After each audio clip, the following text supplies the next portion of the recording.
فیصل واوڈا کے انکشافات P T I کے long march کو نقصان پہنچائیں گے۔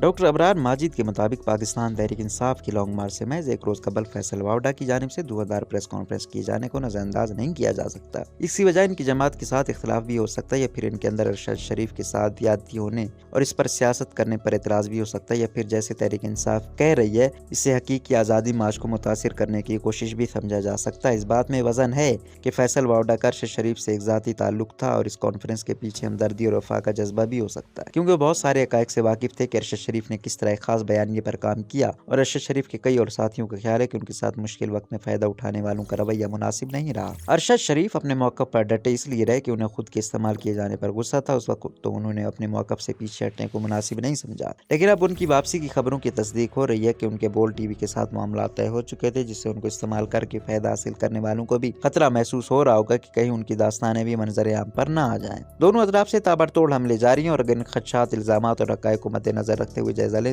تو چند نکات بہت واضح نظر آتے ہیں۔ ایک تو یہ کہ فیصل واوڈا کی پریس کانفرنس کو جس طرح سے میڈیا پر کوریج ملی، اس کے ساتھ مدد یا ہمدردیوں سے انکار نہیں کیا جا سکتا، جو حکومت کی طرف سے بھی ہو سکتی ہے اور اسٹیبلشمنٹ کی طرف سے بھی، جو کوئی عجیب بات نہیں، کیونکہ اگر کوئی بھی اس طرح سے اپنی جماعت سے اختلاف پر اتراتے ہوئے میدان میں کودے تو اس کی امداد ہاتھ مل ہی جاتے ہیں۔ آج ہی اگر کوئی مسلم لیگ نون سے اس طرح کی پریس کانفرنس کرنے کی کوشش کرے تو اس کو بھی ہمدردیوں اور مدد کی کوئی کمی نہیں رہے گی۔ ہاں، البتہ اسٹیبلشمنٹ پر تحریک انصاف کی طرف سے الزامات سے اس بات کی تصدیق ضرور ہوتی ہے کہ وہ نیوٹرل ہیں۔ اس بات پر خود تحریک انصاف بھی گواہیاں دیتے نہیں تھک رہی۔ فیصل واوڈا نے ارشد شریف کے قتل میں اسٹیبلشمنٹ کے ملوث نہ ہونے پر زور دیا۔ اس بارے میں ISPR کی طرف سے بیان بھی آ چکا اور وہ اپنے اوپر مختلف حلقوں سے الزام کو بھانپتے ہوئے حکومت سے جوڈیشل کمیشن کا مطالبہ بھی کر چکے ہیں، جس پر عمل درآمد بھی ہو رہا ہے، اور تحقیق میں شفافیت کے تاثر کو قائم رکھنے اور الزامات سے چھٹکارا حاصل کرنے کے لیے ISI تحقیقاتی ٹیم سے بھی خود کو علیحدہ کر چکی ہے۔ فیصل واوڈا کی بات بھی اس لیے بھی وزن لگ رہا ہے کہ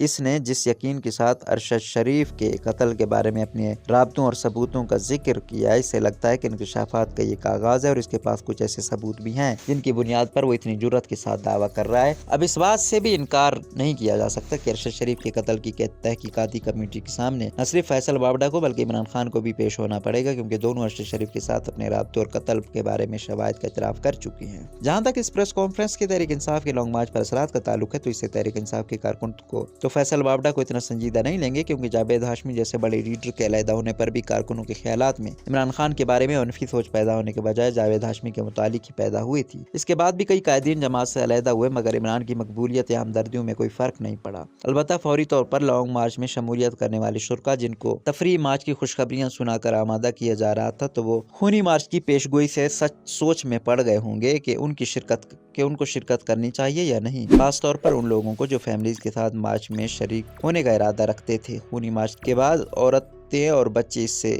ضرور خوف زدہ ہوں گے اور اس سے تعداد پر فرق پڑے گا، کیونکہ مزاحمت کے سامنے کرنے کی خبر سے پہلے لانگ مارچ میں بھی کوئی خاص تعداد نہیں نکل سکی تھی، حالانکہ وہ مارچ بھی تحریک انصاف کی اپنے حکومتی صوبے سے آ رہا تھا اور اس عدم شرکت کی وجہ فیڈرل حکومت کی طرف سے سختی سے نمٹنے کا اعلان بھی تھا۔ اب کی بار بھی فیصل واوڈا کے اشارے کے بعد لانگ مارچ میں شامل ہونے والے یقیناً سوچ میں ہوں گے اور اب اس میں شرکت سے اجتناب برتیں گے۔ دوسری جانب تحریک انصاف نے بھی پریس کانفرنس کے ذریعے فیصل واوڈا پر سوالات اٹھاتے ہوئے پر اسٹیبلشمنٹ کی طرف سے لانچ کرنے کے الزامات لگا دیے، اور وہ ساتھ ہی اپنے لانگ مارچ کے شرکاء کو یہ تسلیاں بھی دے رہے ہیں کہ شرکت سے کوئی خطرہ لاحق ہونے کے امکانات نہیں ہے۔ اس سے یہ اندازہ لگایا جا سکتا ہے ان کو لانگ مارچ میں شریک ہونے والوں کی تعداد متاثر ہونے کا خوف لاحق ہو رہا ہے۔ اگر عوام ایک بڑی تعداد میں باہر نکلتے ہیں تو اس سے عوامی طاقت کے اظہار سے تحریک انصاف کے بیانیے کو تقویت مل سکتی ہے، جس کا حکومت پر پہلے بھی دباؤ ہے اور مزید اضافہ ہو سکتا ہے، مگر جس کے اب چانس کم ہوتے جا رہے ہیں اور حکومت کے لیے آسانی پیدا ہوتی دکھائی دے رہی ہے۔ ویسے بھی تحریک انصاف کا نیوٹرل ہمدردیوں کے ساتھ یہ دوسرا لانگ مارچ ہے اور پچھلے کا بھی تجربہ حوصلہ افزا نہیں رہا اور اس بار بھی بے رنگ سا ہوتا ہوا دکھائی دے رہا ہے۔ جب آغاز میں ہی اپنوں کے ستم سامنے آنا شروع ہو جائیں تو اسے نکارہ قدرت سمجھ کر اپنی حکمت عملی بدلنے کی ضرورت ہوتی ہے۔ روزنامہ قدرت کی ویڈیو دیکھنے کے لیے ابھی YouTube چینل پر سبسکرائب کریں اور بیل آئیکن پر بھی کلک کریں۔